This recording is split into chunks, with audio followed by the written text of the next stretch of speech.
Dr. Howard C. Estep is ready to begin his 42nd message, progressing verse by verse through the book of Genesis. Here is our Bible teacher beginning his lesson with chapter 45. We have a lesson outline for you. It's divided into 4 parts. Number 1, Joseph reveals himself, verses 1 through 15. Number 2, Pharaoh's invitation. That's verses 16 through 20. Number 3, gifts from Joseph, verses 21 through 23.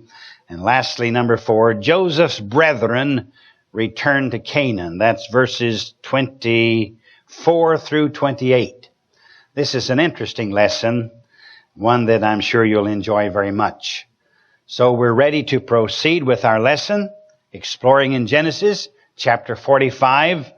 The first part of our lesson, Joseph reveals himself, verses 1 through 15. And we begin in verse 1, and it says, Then Joseph could not refrain himself before all them that stood before him. In case you were not here during our last lesson, Judah gave a heartbreaking plea to Joseph on the second journey down into Egypt, because Joseph had decreed that Benjamin, the youngest son, should be kept down in Egypt. And this brought a problem, or created a problem, for the Israelitish boys who had come the second time down into Egypt to buy grain, because they had promised their father earlier that they would not leave any of the boys down there, especially would they not leave Benjamin down there, because Judah said that if necessary, I will stay down there as a bondman for young Benjamin. But now Joseph had demanded, after the episode of where they had gone out of Cairo and they had stopped the caravan and they found double money in the sacks, and also they found a beautiful silver cup belonging to Joseph, the second in command in all of Egypt. And that cup was in the sack of Benjamin. And then you'll remember that Judah gave a heartbreaking plea, and he tried to get to the heart of Joseph to release Benjamin. And as we begin our lesson in chapter 45, verse 1, it says, Then Joseph could not refrain himself before all them that stood by him, and he cried.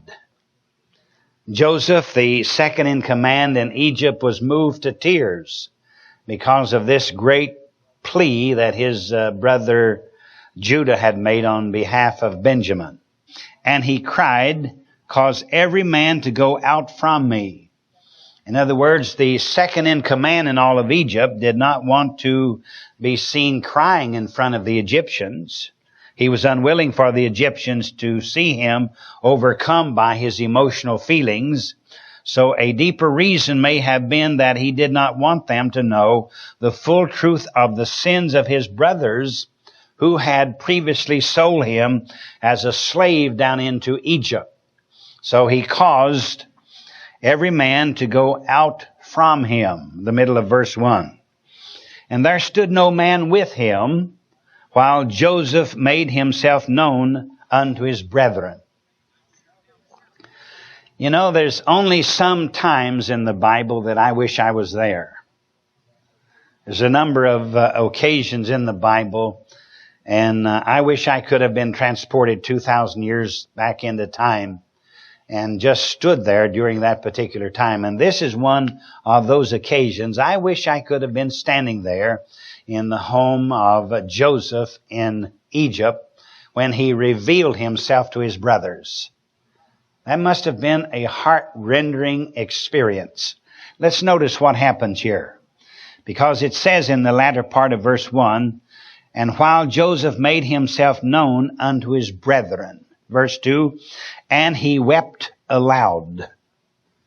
He had uncontrollable emotions. He couldn't control his emotions.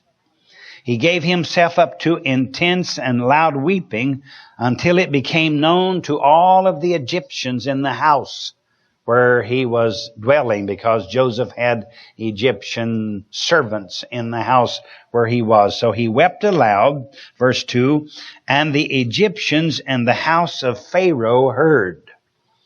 So Joseph's house must have been near the palace of Pharaoh, because Joseph wept so loudly that his voice carried even over into the palace of Pharaoh, according to verse 2.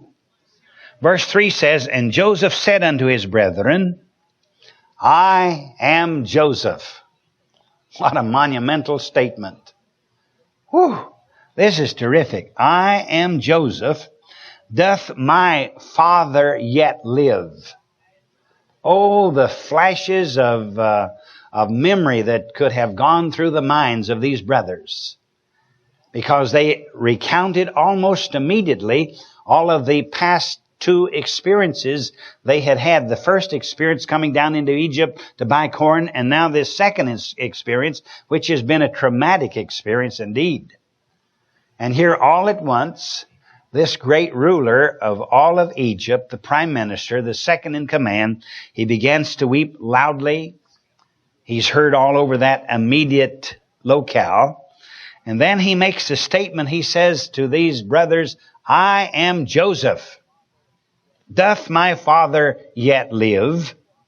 And his brethren could not answer him.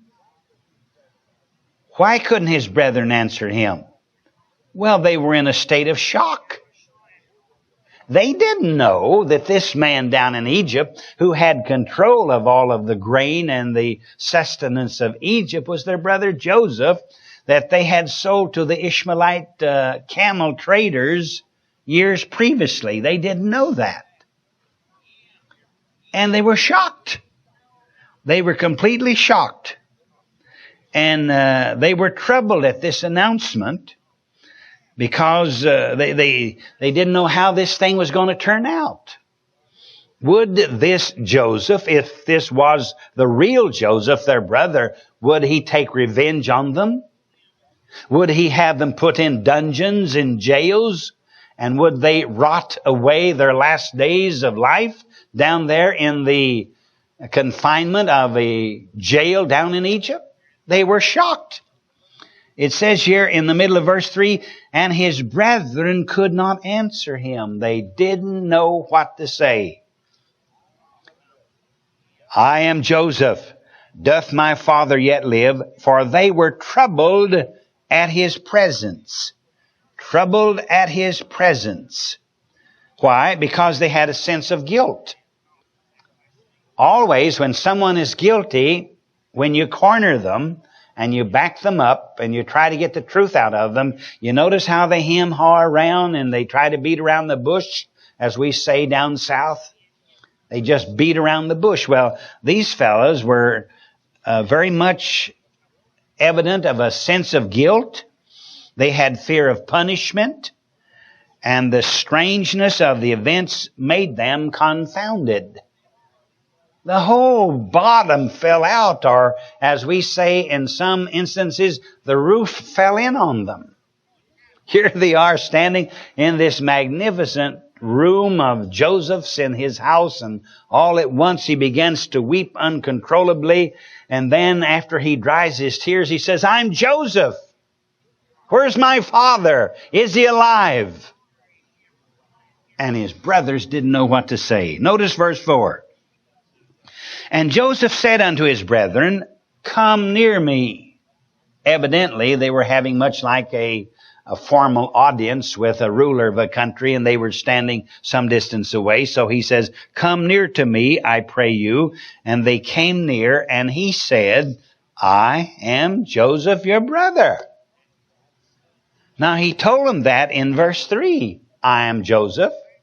Evidently, that didn't sink in. Now, in verse 4, he tells them again, he says, I am Joseph, your brother, whom ye sold into Egypt. He's tying this thing down, you see. Because if claiming to be Joseph would not make believers out of them, than mentioning of his kidnapping and being sold into slavery surely would bring this thing to realization.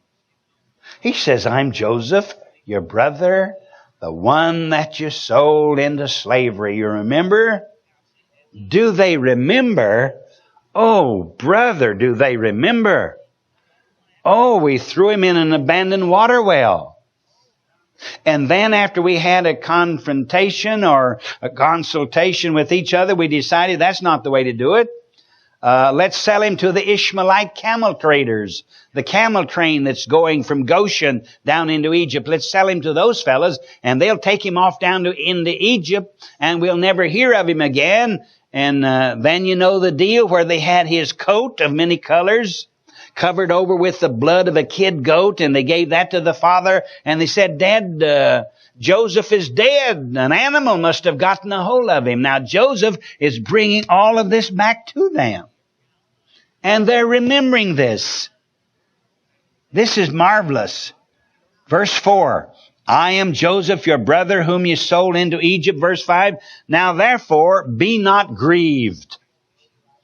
He's going to shed a little light of hope on the situation.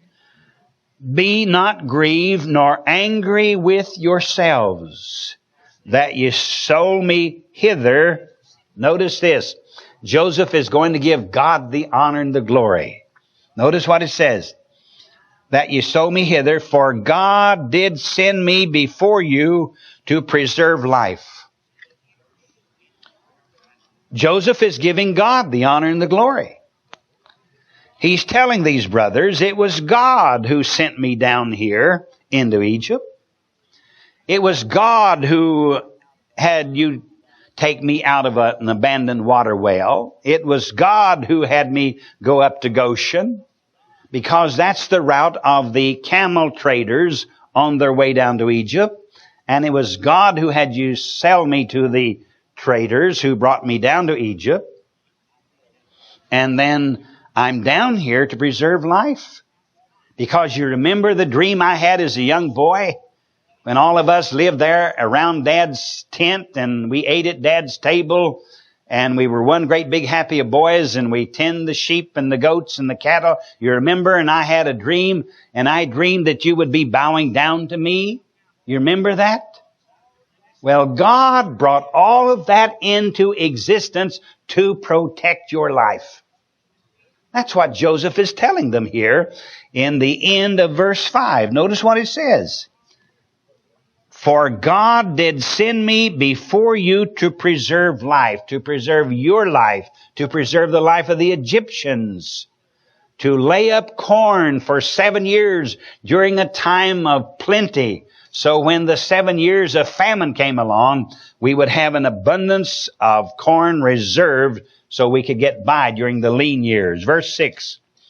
For these 2 years hath the famine been in the land, and yet there are 5 years, there are 5 more years, in the which there shall neither be earing nor harvest. There'll be no planting, no harvest for the next 5 years.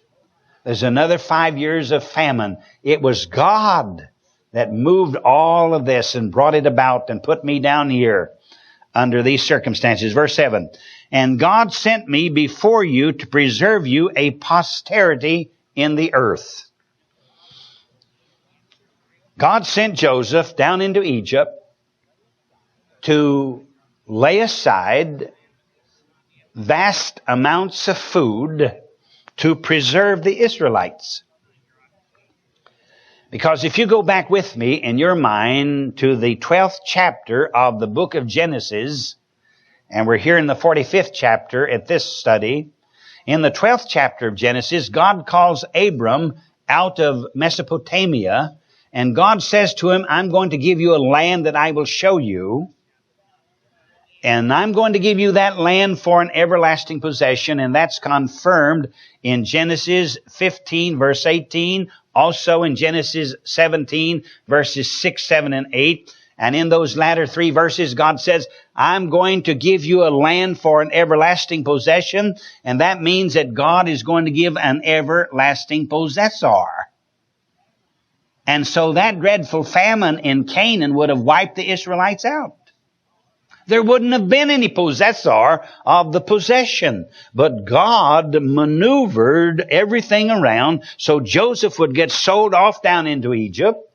He would become the prime minister of the natural resources of the great country of Egypt. And he would be an instrument in the hands of God of preserving the life of the Israelites as well as the life of the Egyptians. Notice what it says now in verse 7. I just want to read it again. This is most important. God sent me before you. God always looks ahead. God knows the end before the beginning. God sent me before you to preserve you a posterity in the earth and to save your lives by a great deliverance.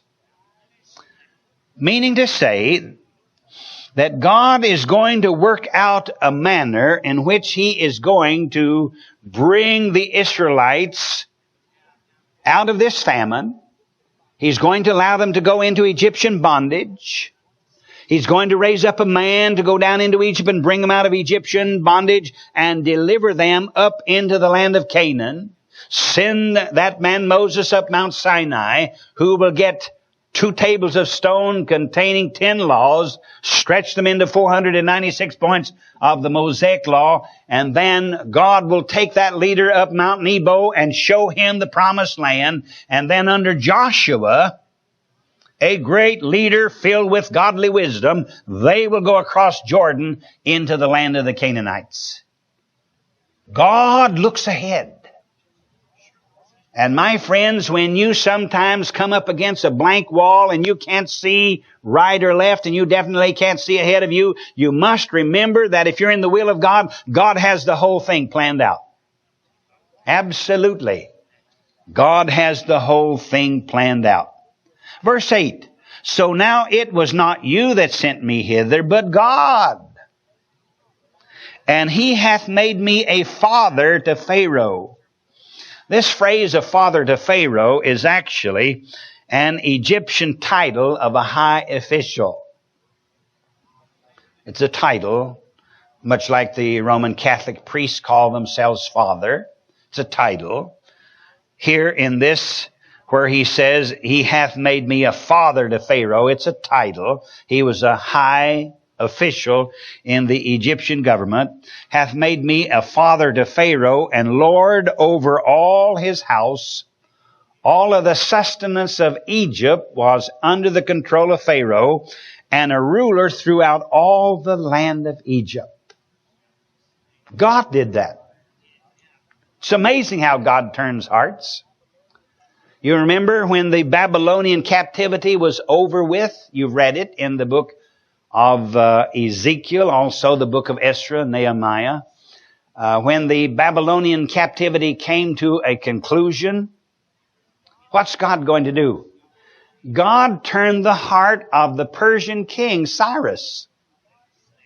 A pagan king, God turned his heart to allow 50,000 of them to go back to Jerusalem.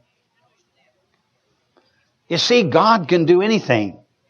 God turned the heart of Pharaoh to let this Jew, this Israelite, take over the management of the foodstuffs of all of Egypt. And God did it primarily to preserve the Israelites. The Egyptians were secondary. Verse 9 says, Haste ye and go up to my father. This is Joseph, the second ruler of Egypt, talking. Haste ye, or be quick, go up to my father and say unto him, Thus saith thy son Joseph, God hath made me Lord over all Egypt. Come down unto me, tarry not. Joseph is saying to his brothers, now quickly, get ready, go back up to Canaan, tell my father that I'm down here in Egypt, Joseph is alive, and I want him to come down to Egypt. That's what he's saying here in verse 9. And of course, these brothers aren't going to believe this too well. Now, this is a hard nut to crack, believe me. This is difficult. Because they've been wrestling with Joseph with 2 visits down into Egypt, and now all at once he pulled the curtain back and he says, aha, I'm not the big shot in Egypt. I'm not the scary booger man of Egypt, as you might think. I'm your brother Joseph. I want to see my daddy. Go back up to Canaan and tell my dear old dad. Tell Jacob that little Joseph is down in Egypt and I want him to come down here. That was verse 9. Verse 10. And thou shalt dwell in the land of Goshen. Now this land of Goshen was in the eastern part of Lower Egypt. What about it? Well, it was lying toward Arabia, about 120 miles from Hebron, and suited for flocks and shepherds because the land was well watered by springs and elevated above the annual overflow of the Nile River in the spring when the floods came. What's God going to do? He's going to, there's 5 more years of famine, don't forget that. 5 more years of famine. So Joseph is saying, go back home, get my father, all of my kinfolks, come down here. I'm going to give you a piece of real estate over in Goshen. Goshen is well watered. It's on a high elevation. In the spring, when the river Nile overflows, they'll not be washed away. And there's good land to graze their crops. And what else could you ask for? Isn't that beautiful? Absolutely beautiful. Verse 10. And thou shalt dwell in the land of Goshen, and thou shalt be near unto me. We'll be close together. Thou and thy children, and thy children's children, and thy flocks and thy herds, and all that thou hast, will be together again. And there will I nourish thee, for yet there are 5 years of famine. 5 more years of famine, but God is going to provide for Jacob. Jacob is going to be cared for. These boys, 12 of them, Jacob had 12 sons by his various wives and concubines. These 12 boys are going to become the fathers of the 12 tribes of Israel, and it's absolutely necessary that they be provided for. And mind you, there's a tremendous famine going on for 7 years. 2 of the years have passed, and there's 5 more years of coming. But God is prepared to take care of them. And he makes that statement in verse 11, and there will I nourish thee in the land of Goshen, for yet there are 5 years of famine, lest thou and thy household and all that thou hast come to poverty. Joseph is saying that if you stay up in Canaan, if you stay up in the land of the Canaanites, up in that part of the country, if you stay up there, you'll starve to death. You'll absolutely starve to death. But if you come down here, you'll be taken care of, and we'll put you on the finest piece of real estate we have in all of Egypt, in the land of Goshen, well-watered, green grass, high elevation, away from the spring floods of the Nile, and we'll be together, and we'll live as one happy family again. Isn't that marvelous that God does that? I'll tell you, you can't beat God for working out the details, can you? God works them all out in detail, complete detail. And everybody benefits when God works the details out. Everything just fits together. It just dovetails together so beautifully when God works it out. God gets the honor and glory, and we poor human beings get the physical, mental, spiritual benefit from it when God works it out. Notice what verse 12 says. And behold, your eyes see, and the eyes of my brother Benjamin, that it is my mouth that speaketh unto you. Now you see, up to this time, it's been rather difficult to get the boys to concede that this is actually Joseph. It's very, very difficult to get them to concede that this is the little brother we threw in the abandoned water well. This couldn't possibly be that little brother that we sold to the camel traders on their way down to Egypt. It couldn't possibly be him. It was difficult for them to get that into their noggins. They couldn't get it. And verse 12 says, Behold, your eyes see, and the eyes of my brother Benjamin, that it is my mouth that speaketh unto you, and ye shall tell my father of all my glory in Egypt. Go back up and tell my old father Jacob of all the glories of Egypt, and of all that ye have seen. Now, there's two things there that are mentioned if you notice them carefully. The first one was that you'll tell my father of all the glory in Egypt. Egypt was probably the world's #1 civilization at that time. The pyramids were in existence at that time. Egypt was a country that was absolutely magnificent in beauty, above any other country on the face of the earth at that particular time. And so Joseph is saying to his brothers, you go back up and tell my father of all the glory of Egypt. And number 2, you tell him of all that ye have seen. And ye shall haste and bring down my father hither. So when you go back and you convince my old father, my dear old dad, of what all you've seen and what you've heard and what you've felt and what you've experienced, when you go back up there to Canaan and you convince him of what has taken place, then I want you to get ready to come back. Come down into Egypt, and we're going to live down here together. Verse 14. And he fell upon his brother Benjamin's neck. Now that's a phrase that sometimes we here in the English world don't comprehend exactly. That doesn't mean that you literally fell down on a person. If you did, as it sounds, you would cause physical injury to them. That means that you took someone in your arms and you squeezed them to your bosom and you hugged them. You embraced them. That's what it's saying. He fell upon his brother Benjamin's neck, and he held him in his arms, and he squeezed him tightly, and he just wept. Wept tears of joy. Because all of these years he's been gone from Canaan, and he hasn't seen his brother Benjamin. And now here he is. He's holding his own flesh and blood, figuratively speaking, in his arms. And this is his brother Benjamin. And there he is just weeping, the middle of verse 14. And Benjamin wept upon his neck. Can't you see those two brothers? One older than the other?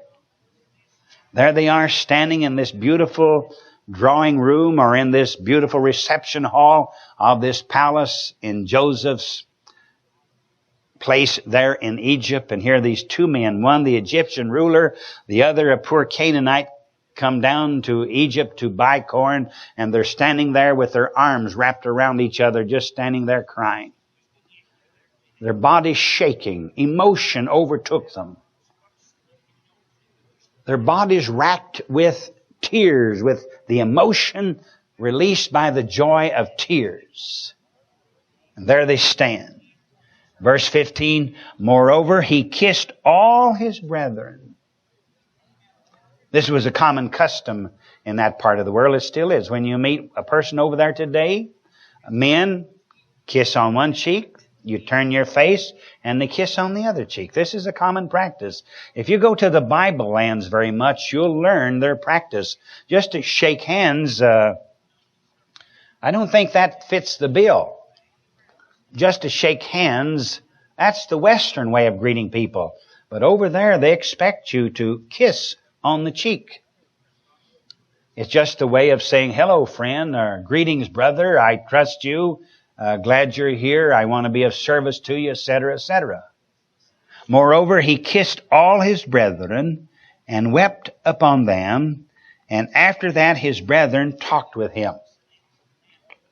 And what this is saying here is that after they got through hugging and kissing and crying and they got that all out of their system, then they just began to talk one with another. And what they talked about, we don't know. I'm believing that they reminisced on that span of vacant years that Joseph did not know anything about, because he had been down here X number of years, and there's a span of time there that he hadn't been brought up to date. And I'm sure he asked about this person and that person and this and that and so forth. He began to ask questions, and they talked back and forth, because then all the fear is gone out. They're not afraid of him now, because they have come to the realization, this is Joseph, our brother. He does not hold any malice against us. He's not going to take any legal action against us. He's not going to punish us. We're going to be treated like human beings, so forth. So that takes care of Joseph revealing himself in verses 1 through 15. Now we go to Pharaoh's invitation. The leader of all of Egypt is going to get in on the act in verses 16 through 20. Verse 16, and the fame thereof was heard in Pharaoh's house, saying, Joseph's brethren are come. That's like the 6 o'clock evening news. Got all over Egypt. It was heard all over Pharaoh's house. Joseph's brethren are come, and it pleased Pharaoh well and his servants. Pharaoh was pleased, so he invited Jacob to move into Egypt. Even the leader of Egypt said to the brothers, you go back and tell your father that he's welcome down here. Verse 17, and Pharaoh said unto Joseph, say unto thy brethren, this do ye, load your beasts and go, get you up into the land of Canaan. Now this is Pharaoh talking to the brothers, Joseph's brothers. The leader of all of Egypt, the Pharaoh, the head man of all of the country, is telling this little contingent of Israelites down from Canaan in a famine-ravaged country who have come to Egypt. He's telling them what to do. He says, and take your father and your household and come unto me, and I will give you the good of the land of Egypt, and ye shall eat of the fat of the land. Doesn't that sound like the Lord God Almighty? God says, in time of famine ye shall be fat and flourishing. God says in one of His other promises that no good thing will I withhold from them who love me, walk uprightly, and keep my commandments. And here we have a man, Pharaoh, that is saying practically the same thing to these Israelites. And of course, this is God causing him to do it. Notice what it says here, the latter part of verse 18. I will give you the good of the land of Egypt, and ye shall eat the fat of the land. Now thou art commanded. Pharaoh's going to force them, command them. He's going to order them to do something. Thou art commanded, this do ye. Take you wagons out of the land of Egypt, for your little ones and for your wives, and bring your father and come. This phrase, wagons, was not necessarily the four-wheel wagon like we know here in the Western world, those of us who have lived back in Kansas in the wheat farming section country of our USA. But these were carts for hauling, not chariots, which were different in constructions. These had two wheels and were drawn by two oxen, normally, usually two oxen.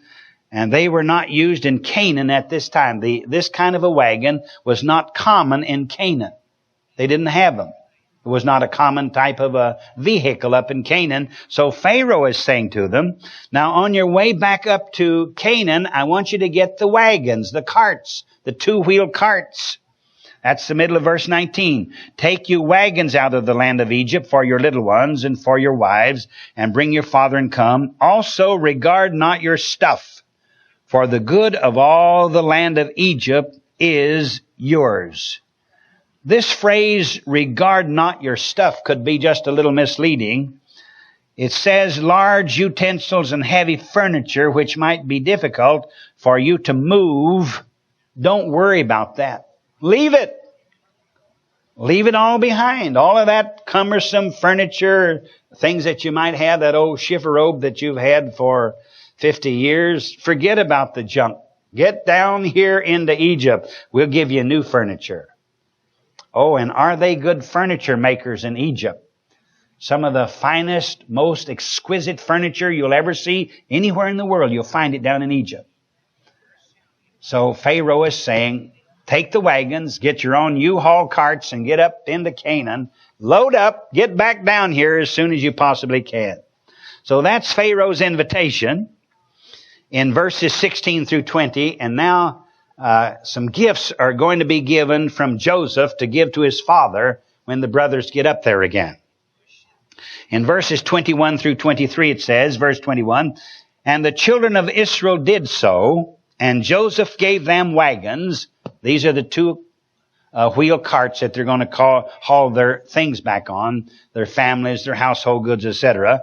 Joseph gave them wagons according to the commandment of Pharaoh, and gave them provision for the way, food to last them along the journey.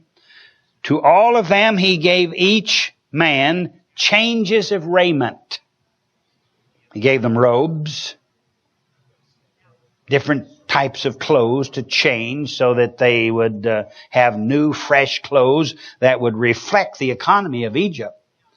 They would go back looking, like they had really struck a gold mine somewhere, that they would look prosperous.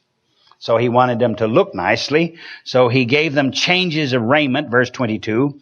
But to Benjamin, you remember when Benjamin sat at the table in Joseph's house?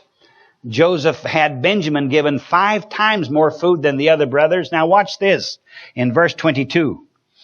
But to Benjamin he gave 300 pieces of silver and 5 changes of raiment. This is the young fella, the lad that caused all of the commotion, Benjamin. He gave him 300 pieces of silver and 5 changes of raiment. 5 new Hart Shafter and Mark suit of clothes. 5 pair Stacy Adams shoes. New changes of underwear. The whole works. Gave him the whole works. Stetson hat put on his head. Ready to go back to Canaan. Now, of course, you realize that's not the King James Version I was using right there. That's my own version. But notice what it says in verse 23. And to his father he sent after this manner. Now he's going to give the father something. 10 asses laden with the good things of Egypt, and 10 she-asses laden with corn and bread and meat for his father by the way. So the father, on his way from Canaan back down to Egypt, is going to have a supply of foodstuffs. And so Joseph is making sure that their return journey from Canaan back to Egypt, the provisions will be supplied. And this is evidently why Joseph gave these personal gifts of the asses laden with corn and bread and meat and so forth, and 10 asses laden with the good things of Egypt. And I'm sure when the boys got up there, they said to their father, Jacob, they said, Dad, would you look at all of this contingent of asses out here? Would you look at all of that? You know where we got that? You know who gave us that? Joseph, our brother. Your son that you thought was dead. He's alive. Now let's see what happens. Interesting. Very interesting. Verses 24 through 28, we have Joseph's brethren returned to Canaan. Verse 24. So he sent his brethren away, and they departed, and he said unto them, See that ye fall not out by the way. Brothers, now see that you fall not out by the way. I don't want you to turn to the right or to the left. I want you to do exactly as I've instructed you to do. That's what it's saying in verse 24. 25, and they went up out of Egypt and came into the land of Canaan unto Jacob their father. What a scene this is going to be. Verse 26, and told him, the brothers told him, listen, Joseph is yet alive. You know, I believe they hopped off of the asses a half a mile down the road before they got to the tent of Jacob, and they ran up the road yelling, Joseph is alive! Joseph is alive! Dad, Joseph is alive! Now, I believe they did that because this was a monumental peak in their life experience. Saying, Joseph is yet alive, and he is governor over all the land of Egypt. Our little old brother is governor over all the land of Egypt. And Jacob's heart fainted.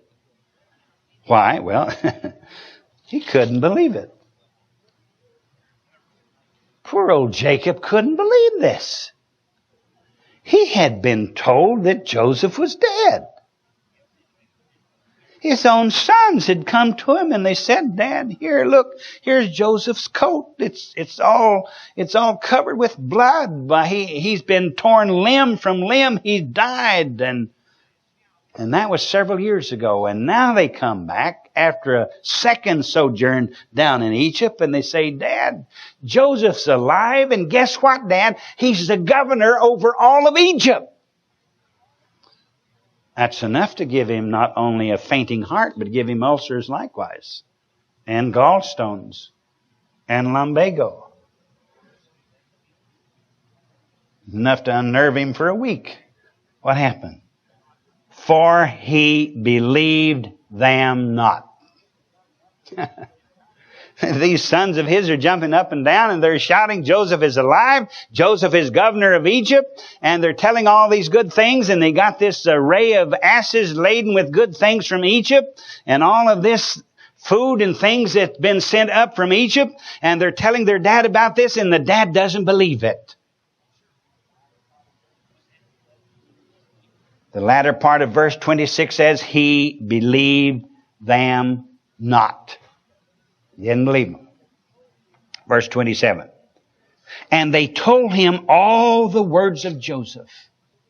They said, okay, Dad, if you won't believe, just sit down now. Listen, we're going to tell you about this whole thing. And they began at the very beginning, and they told him the whole and the complete story. They didn't leave out everything, and they did this to convince the old man that Joseph was alive. And all of this array of animals they had with them, and these changes of raiment, and Benjamin, this 300 pieces of silver, and all of these things that he had with him. They said, why, Dad, this is real. This is real. This is very real. Verse 27. And they told him all the words of Joseph, which he had said unto them. And when he saw the wagons, which Joseph had sent to carry him, the spirit of Jacob their father revived. Isn't that nice? When the monetary situation came into view, the old fella, as long as he doesn't grasp the true monetary value of what all of this is, you know. But then when he looked out there and he saw these wagons and these she-asses and these asses loaded with the good of Egypt and all of these, when he saw all of that, why, he said, there must be something to this. And it says his spirit was revived. He said to himself, what am I? Aha! There must be something to this. Who's keeping the store? Notice. And when he saw the wagons which Joseph had sent to carry him, the spirit of Jacob their father revived, and Israel said, now you notice here, in verse 26, it says, and told him saying, Joseph is alive. Down at the bottom of 26, and Jacob's heart fainted. Verse 26, it talks about Jacob.